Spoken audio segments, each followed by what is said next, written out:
బలమైన సువాసన మార్గాల నుంచి మీదట నరులను బట్టి భూమిని మరలా చూపించాను. ఎందుకనగా నరుల హృదయాలు వచ్చిన వారి వాక్యం నుండి చెడ్డది.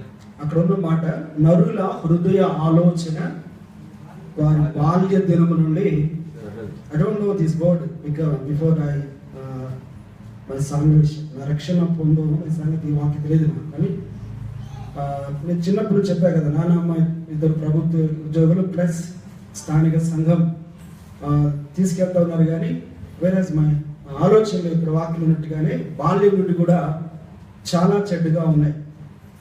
అంత మాత్రమే కాదు, మరి యవనస్తులకు అయిన తర్వాత మేము ఇంకా ప్రభులకు రాలేదు. నాన్నగారు మా గుంటూరు సమీపంలో సభ జరుగుతూ ఉంది, అక్కడే పంపించేవారు. స్థానిక సభలో పంపించారు. మాకు దగ్గరలో ఖమ్మం దగ్గర నల్లగాలం అని మంచి సభ జరుగుతుండే, ఆ రోజుల్లో బైబిల్ క్లాస్ జరుగుతుండే.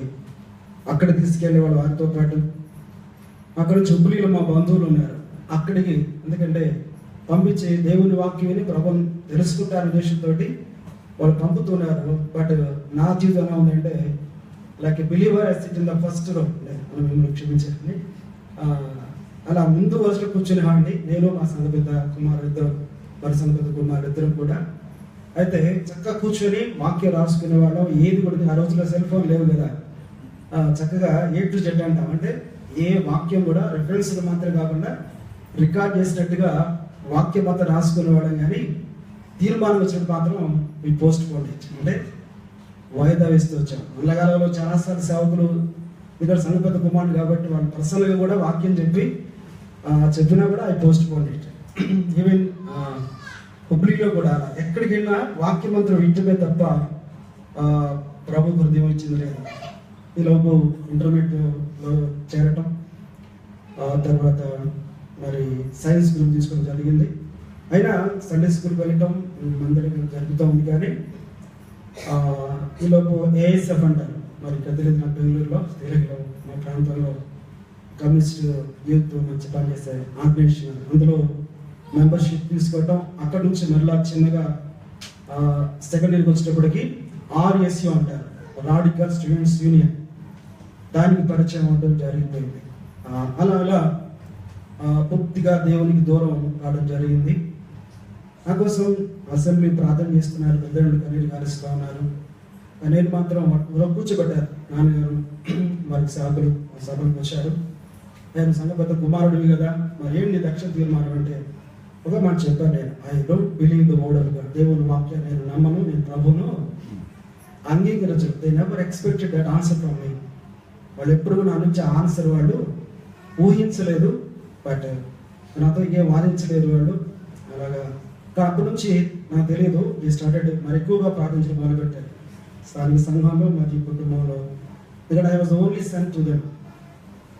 నాతో చెల్లెలు ఉంది. ప్రభు కనికరించాడు. సరే నా జీవితం దాదాపు ఇంకెవరిని చెప్పే సమయం లేదు, ఎందుకంటే దేవునికి విరోధంగా జీవించే జీవితాన్ని నాకు ఇలా చెప్పట్లేదు. చాలా పాడైపోయింది చిన్న వయసులోనే. ప్రభు కనికరించి ఒకరోజు 1983 సంవత్సరం జూలై 13వ తారీఖు నాన్నగారే సుమారు చెప్పారు, వారి సాక్ష్యం చెప్పారు. ప్రభు ఆ రోజు నాతో మాట్లాడాడు, నువ్వు దేవుని సేవకుడు, అంటే సంఘ పెద్ద కుమారుడివి, కానీ 11:23లో వాకి జ్ఞాపకం చేస్తూ, నువ్వు పాపంలో చనిపోతే దేవుడు లేకుండా ఎక్కడికి వెళ్తావు, నువ్వు వెళ్ళే స్థలం నిత్యమైన పాతాళ గుండం, అగ్నిగుండం అని చెప్పి సుమారు చెప్పారు. ప్రభు కనికరించి ఆ రాత్రి నా హృదయాన్ని దర్శించాడు. ఎన్నో కూటాలకు వెళ్ళాను, కానీ దానికి అడ్డుపరుచుకొని ప్రభు ఆ రాత్రి దర్శించి ప్రభు ఆయన బిడ్డగా స్వీకరించాడు.